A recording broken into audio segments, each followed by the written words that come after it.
नमस्कार दोस्तों, मैं भूपेंद्र मिश्रा स्वागत करता हूं आप सभी का हमारे YouTube चैनल में। दोस्तों, हमारे छत्तीसगढ़ में कोरोना का जो टीका है उसके ऊपर बहुत ही गंदी वाली राजनीति शुरू हो चुकी है। क्या पॉलिटिक्स चल रहा है कोरोना वैक्सीन के ऊपर, मैं इस वीडियो में आपको पूरा का पूरा बताऊंगा। साथ ही साथ मेरे जो थॉट्स हैं वो भी रखूंगा।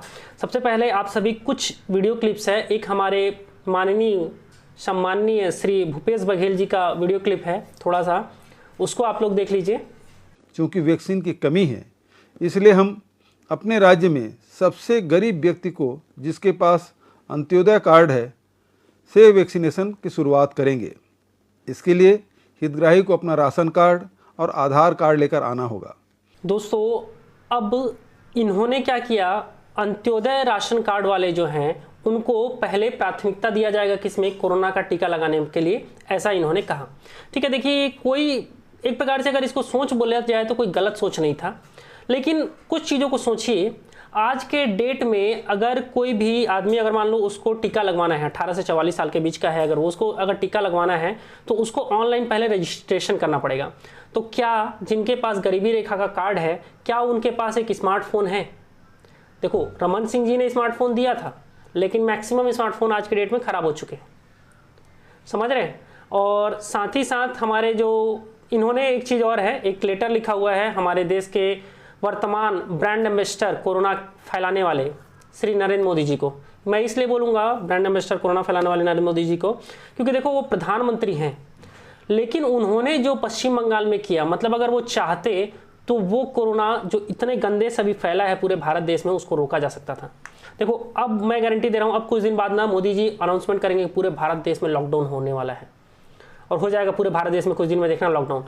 लेकिन इसी चीज़ को समझना था, जब पश्चिम बंगाल में, आसाम में चुनाव चल रहा था तो वहाँ पर रैली करके लाख लाख लोग का भीड़ इकट्ठा किए, वो सही था है। और मतलब पूरी राजनीतिक एकदम धनिया बो दिए हैं, और सिर्फ और सिर्फ अपने फायदे की राजनीति, चाहे बीजेपी हो चाहे कांग्रेस हो, वो कर रहे हैं।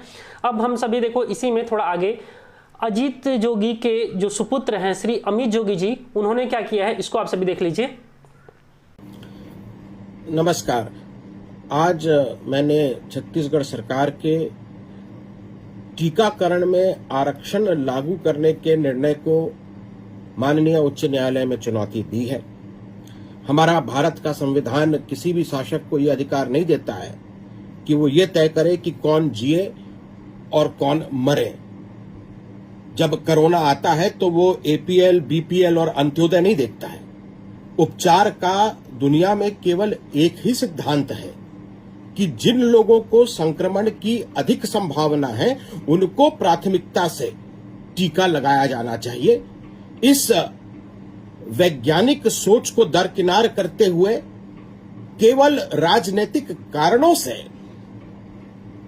इस तरह के उलझुल फैसले सरकार के द्वारा लिए जा रहे हैं। इसीलिए मैं न्यायालय की शरण में गया हूं।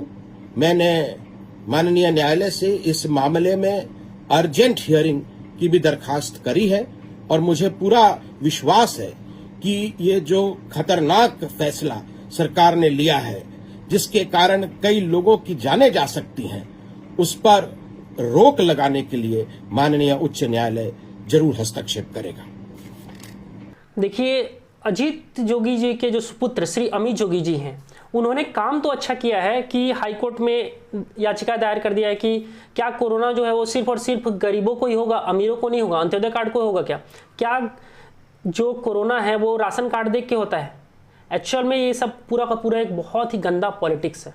क्या पॉलिटिक्स है मैं बताता हूँ। देखो, जो उच्च वर्ग के लोग हैं उनको शुरुआत में बढ़िया कोरोना टीका लगवा दिया गया, चाहे उनको आप सभी कोरोना वॉरियर्स बोल के लगवा दो, नेता हैं ये बोल के लगवा दो, जितने भी नेता हैं सबको कोरोना का टीका लग चुका है ना, ठीक है।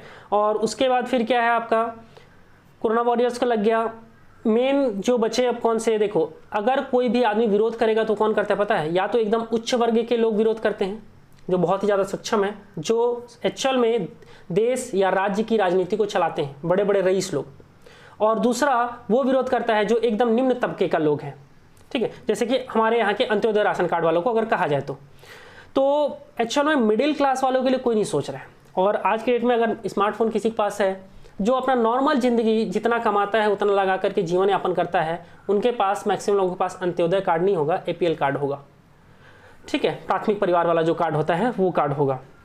मतलब समझो, मैं जस्ट एक क्वेश्चन ये पूछना चाहता हूँ कि क्या जिनके पास गरीबी रेखा का कार्ड है या अंत्योदय कार्ड जिनके पास है, क्या उन लोग स्मार्टफोन रखे होंगे? और दूसरा चीज़, अगर मान लो वो कहीं, मान लो हो सकता है कुछ लोगों के पास हो, आजकल तो ऐसे भी सुनने में आ रहा है कि अंत्योदय कार्ड का राशन, मतलब राशन कार्ड को लेकर के लोग एकदम महंगे महंगे कारों से उतर रहे हैं टीका लगवाने के लिए, सुनने में ये सारी चीज़ भी आ रहा है। ठीक है, तो वो सब चीज़ों को हम लोग दरकिनार करते हैं। अगर मान लीजिए कोई आदमी है, मान लो मैं गरीबी रेखा का कार्ड में रखा हूँ और मैं जाता हूँ किसी साइबर कैफ़े में, तो अभी जा नहीं सकता हूँ क्योंकि सारे के सारे दुकान क्या है, बंद है, तो मैं रजिस्ट्रेशन कैसे कराऊँ? सोचने वाली चीज़ें हैं ना। तो एक प्रकार से ये सिर्फ और सिर्फ षड्यंत्र है। अब देखो यहाँ पे चला गया केस, अब उसके बाद जो टीका किसको लगेगा किसको नहीं लगेगा, तब तक कितने लोग मर जाएंगे क्या ठिकाना।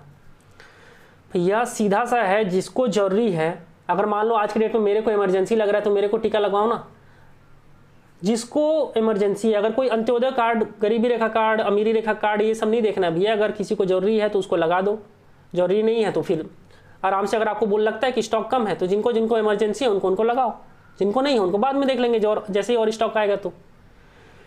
ठीक है, मतलब आज का वीडियो यहीं तक था। आप लोग नीचे मुझे कमेंट करके बताइएगा, क्या आर्थिक रूप से ये जो आरक्षण लगाया जा रहा है, आर्थिक आरक्षण, क्या कोरोना के टीका में ये लगाना सही है या नहीं है? आप लोग अपना थॉट रखिएगा। देखो मेरे हिसाब से तो जिसको कोरोना का टीका का जरूरत है उसको लगा दो, जबरदस्ती का पॉलिटिक्स करने का नहीं है, क्योंकि मध्यम वर्ग के जो लोग हैं हमेशा मार उन्हीं को पड़ती है। आप ग्राउंड में उतर के ऐसे नहीं मांग सकते मोला थोड़ा चावल दे देगा, हम लोग नहीं मांग सकते हैं क्योंकि हम लोग मिडिल क्लास के लोग हैं ना। मिडिल क्लास का लोग नहीं मांगता है, मांगेगा कौन? जो एकदम निम्न तबके का लोग होगा वो मांग लेंगे। लेकिन हमेशा जो, जैसे अगर मान लो आज की मैं बात करूं, जैसे गुपचुप बेचने वाला है, मान लो अगर उसके पास गरीबी रेखा कार्ड नहीं हुआ तो, कोई छोटा मोटा व्यापारी है उसके पास राशन कार्ड नहीं हुआ तो, एक तो बेचारे का दुकान भी बंद है, वहां से धंधा उसका चौपट है पूरा का पूरा, और ऊपर से एक अगर मान लो कोई महामारी फैल भी गया तो नहीं भैया तुमको टीका भी लगेगा नहीं। क्यों? क्योंकि अभी तो हम तो गरीबी रेखा वाले को लगा रहे हैं। अब बेचारा जेन्युइन रूप से गरीब है। मैं बता रहा हूँ कम से कम 30% लोग ऐसे जरूर होंगे जिनके पास फर्जी, मैं बता रहा हूँ आज के डेट में लोग सक्षम हो गए, लेकिन एकदम बड़ा बड़ा बिल्डिंग देखता हूँ मैं और उनके घर के सामने लिखा रहता है अंत्योदय राशन कार्ड वाला हितग्राही। ऐसा मैं खुद कई लोगों को मैं खुद जानता हूँ पर्सनली, एकदम बड़ा बड़ा बिल्डिंग है और उनके पास गरीबी रेखा का कार्ड है। तो मतलब चीज़ें एकदम बहुत ही गंदी हो रही है। और एक चीज़ समझो यार, मतलब इस प्रकार का चीज़ को नहीं करना चाहिए। अगर जिसको ज़रूरत है टीका उसको लगाओ, कोरोना का वैक्सीन उसको दो, इस प्रकार से राजनीति नहीं करना चाहिए इसमें। आज का वीडियो यहीं तक था। आप लोग का जो थॉट है नीचे कमेंट करके जरूर बताइएगा। Thank you.